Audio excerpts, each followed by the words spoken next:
Bismillahirrahmanirrahim. Assalamualaikum warahmatullahi wabarakatuh. Perkenalkan, nama saya Cynthia Perlia dengan NIM 2020203861211027 dari Prodi Manajemen Keuangan Syariah, Fakultas Ekonomi dan Bisnis Islam. Video ini saya buat untuk memenuhi ujian akhir semester pada mata kuliah Praktikum Statistik SPSS. Jadi di sini saya akan memaparkan dan menjelaskan dua uji, yaitu uji Kolmogorov, Smirnov, dan uji validitas. Jadi langsung saja kita masuk ke pengujian pertama, yaitu uji Kolmogorov. Nah, dapat kita lihat datanya. Nah, di sini ada 15 data dengan keterangan data sampel berat buah mangga yang diproduksi oleh PT Buah Segar. Nah, adapun analisanya yaitu yang pertama, hipotesis H0 dengan distribusi populasi mengikuti distribusi normal, H1 dengan distribusi populasi tidak mengikuti distribusi normal. Yang kedua, pengambilan keputusan dasar, pengambilan keputusan berdasarkan probabilitas. Apabila jika probabilitas lebih kecil daripada 0,5, maka H0 diterima. Datanya ini kita salin dan kita pindahkan ke SPSS seperti ini. Lalu kita paste. Nah, di sini kita ubah di variable view. Nah, kita ubah judulnya di sini berat. Lalu kita ubah desimalnya menjadi 0. Lalu kita kembali ke data view. Nah, langsung saja kita masuk ke analyze. Kita pilih non-parametric test. Lalu kita pilih ini legacy dialog. Lalu kita pilih lagi one sample test. Nah, ini kita pindahkan di test variable. Lalu kita klik OK. Nah, berikut hasil data output SPSS dari uji Kolmogorov. Nah, ini kita salin lagi, lalu kita pindahkan ke Word.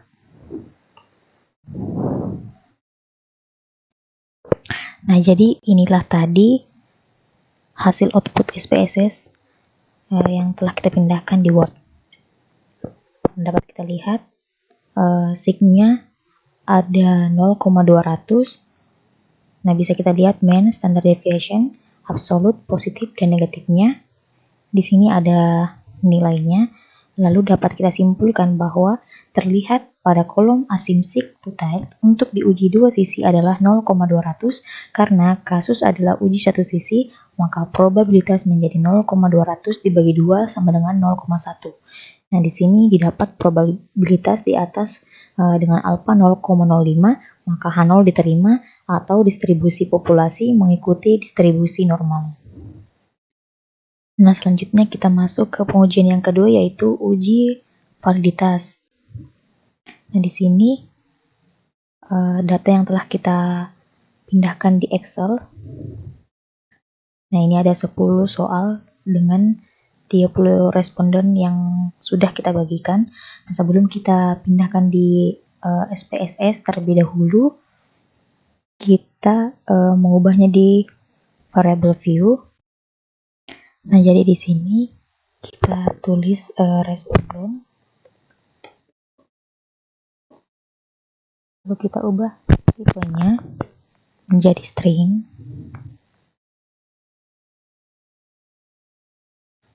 Lalu yang kedua, kita tulis soal 1 sampai 10.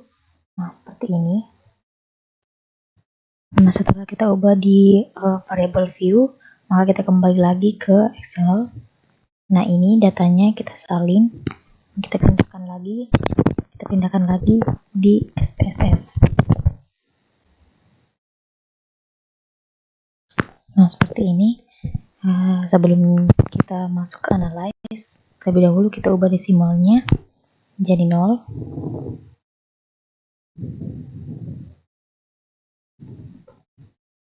Lalu kita kembali ke data view. Nah, seperti ini. Lalu kita masuk ke analyze, lalu kita pilih correlate, lalu kita pilih ini, dan kita masukkan ke variabel.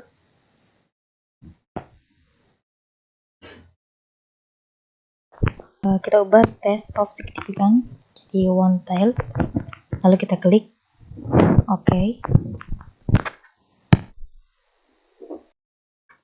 Nah, jadi inilah hasil output SPSS pada uji validitas. Nah, untuk menyederhanakannya, kita klik 2 kali, kita pilih pivot, kita pilih pivoting trace. Nah, lalu kita pindahkan variabelnya ke pojok kanan atas. Lalu variabel ini lagi kita pindahkan ke bawah, dan statistiknya kita pindahkan ke atas. Nah, inilah datanya, dan kita klik variabel, kita pilih total. Nah, seperti ini. Dan kita kembali ke outputnya seperti ini, dan kita salin dan kita pindahkan lagi ke Word. Nah, jadi inilah tadi data yang telah kita uji di SPSS. Nah, untuk menilai apakah item pertanyaan valid atau tidak valid dapat dilakukan dengan membandingkan nilai signifikansi dengan nilai probabilitas. Nah, jadi jika nilai sig lebih besar daripada alfa, maka item pertanyaan dinyatakan tidak valid, dan apabila jika nilai sig lebih kecil daripada alfa, maka item pertanyaan dinyatakan valid.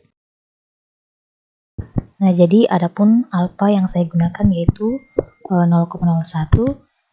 Nah, ini dapat kita simpulkan bahwa setelah diuji akan dapat kita simpulkan bahwa semua pertanyaan yang telah disebarkan kepada responden dinyatakan valid karena dilihat dari nilai signifikansi lebih kecil daripada alfa. Nah, cukup sekian penjelasan dari uji Kolmogorov dan uji validitas yang telah saya jelaskan atau paparkan. Lebih dan kurangnya mohon dimaafkan. Wabillahi taufiq wal hidayah. Wassalamualaikum warahmatullahi wabarakatuh.